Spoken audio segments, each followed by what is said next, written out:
Are you considering getting a 450 dirt bike for trail riding? I want to break down some pros and cons of why this may be a good bike for you,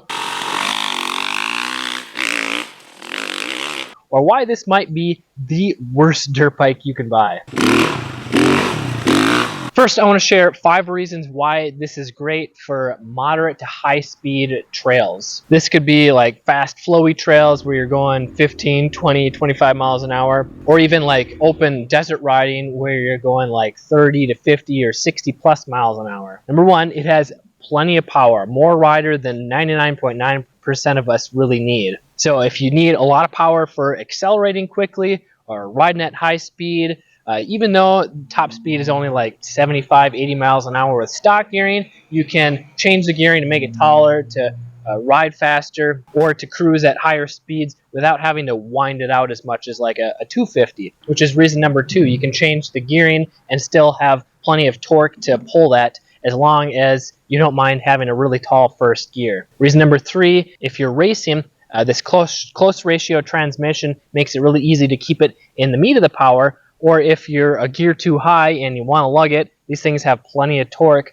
so you can just accelerate quickly without having to shift down 1 or 2 gears. Reason number 3 is the suspension is nice and stiff. It has the most travel you can get, about 12 inches, so it soaks up those faster, bigger impacts, whether it's jumps or really big whoops, that a smaller, beginner-friendly trail bike won't be able to handle as well. So if you're riding over big sand whoop rollers, you're not going to get bucked around as much because it's going to absorb them because of the stiffer suspension and because of the longer wheelbase. Reason number 5 is the stable chassis. So this is a motocross bike, but even if you get the cross-country Enduro 450 model, it has a very stiff, rigid chassis based on a motocross bike, so it's not going to flex as much. And the faster you go, the bigger the jumps or whoops or rougher terrain you're riding on, the more the frame is going to flex, and you won't have as good of feel over the terrain as much. Where the stiffer chassis, you're going to have more feel through your hands and your feet to be able to anticipate or react to what the bike is actually doing. It's like driving a little sports car with really tight steering and suspension. It feels nice and tight, and it's really easy to turn, where a soft suspension trail bike is like driving a big van where the steering's really loose and wobbly. It just wants to wallow and when going at high speeds. And the longer wheelbase isn't going to throw you back and forth as much as a smaller, shorter wheelbase bike would. Now I want to share 5 reasons why this is a terrible trail bike for riding at low speeds or technical trails. Number 1 is the snappy, aggressive nature of the power. So since this is a race bike, it's built for maximum speed, maximum acceleration, so it's going to be really jerky in lower gear, high RPM, making it hard to manage the throttle and stay in control of the bike without getting bounced and jerked around. So, as opposed to a trail bike that is detuned, much smoother and softer when you're getting on the throttles. You're not going to get bucked around and thrown off of the bike as much. And when the throttle does get really jerky, this makes it not only harder to ride, but it can be very scary, because if you can't control the power in like the tight woods, you're a lot more likely to give it a little bit too much of the throttle and right off the trail or into a tree. Number 2 reason why it's not good. Maybe I should finish. Number 2 reason why it's terrible for tight trails is the light flywheel. Now the flywheel weight doesn't change the power of the bike, but it does make the bike rev up easier, making it great for racing because you can accelerate quicker. But when there's less flywheel weight, it also revs back down quicker, giving you more engine braking, which is when you let off the throttle, you get thrown forward on the bike, especially on a 450. And when it revs back down quicker, when you're riding at low speeds like 5 miles an hour or less, it requires more clutch work to prevent stalling, because when it revs up quickly, it's going to rev back down quickly. And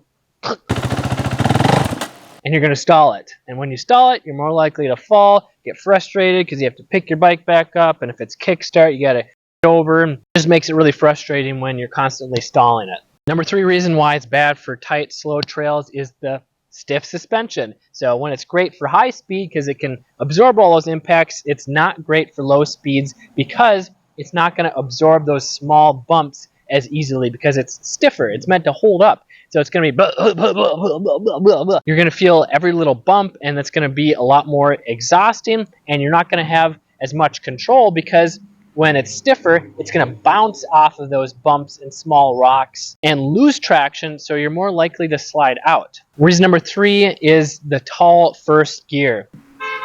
Motocross bikes have a close ratio transmission so that when you're shifting, you're not dropping RPM way down. It makes it easier to keep it in the meat of the power and keep accelerating quickly. So this means that they had to compensate where the gears were. And this means that first gear is going to be a lot taller, meaning that when you're just getting going in first gear, you got to use a lot more clutch work and throttle. And you have to get up to like 7 miles an hour before you can let the clutch all the way out and put your feet on the pegs. Whereas a trail bike with a wide ratio transmission and low first gear, you don't have to use as much clutch work, and you only have to be riding like 3 or 4 miles an hour, about half the speed, to let the clutch out and get your feet on the pegs, making it more resistant to stalling. And yes, you can change the gearing. You can put a smaller front sprocket on to make first gear really low. Then those close ratio gears, you're going to have to shift even more. And then fifth gear is not going to be as high. So if you want to cruise at a higher speed, maybe to get to the next trail, you're going to be revving it out more. Reason number 5 why this might be a terrible choice for you for slow or tight trails is because it's tall and long. When it's tall, you have a higher center of gravity, so it wants to tip over more easily.